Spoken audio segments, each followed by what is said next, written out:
Proverbs 13, it says, love not sleep, lest thou come to poverty. Open thou eyes, and thou shalt be satisfied with bread.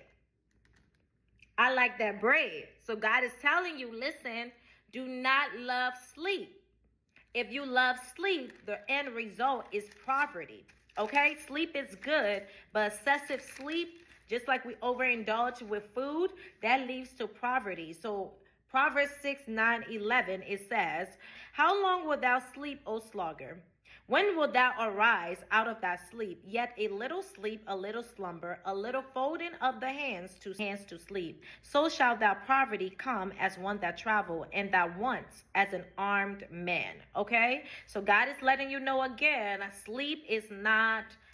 If you are the type of person where you're constantly sleeping when you should be working, the Lord is saying it's time for you to get out of that laziness. That's pretty much what it is. So the last scripture that we will be looking at is Proverbs chapter 13, verse 4. And it says, the soul of the sluggard desire and have nothing, but the soul of the diligent is made fat. All right, child of God. So you have to understand, God is saying it is time. If you know you're constantly sleeping when you should be working, the Lord is telling you to wake up out of your slumber. You cannot have a vision, have a purpose that you have to fulfill, and you're giving yourself over to sleep. Nothing but poverty is going to come out of that. Yes, sometimes we don't want to work. I mean, if you don't really want to work, you're malfunctioning, because God created us to work. So, okay, so you have to get to the root cause. Why don't I want to work?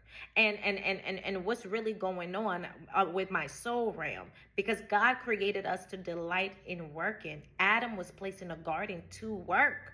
He wasn't just there to look at stuff. It was to work.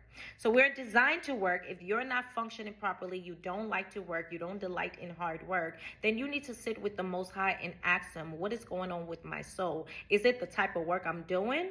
All right. Is it because this is a new thing God is calling me to? I'm afraid to do it. What is it? Am I delighting more in pleasure, in sleeping, than in working and fulfillment? Ask some questions. God will help you.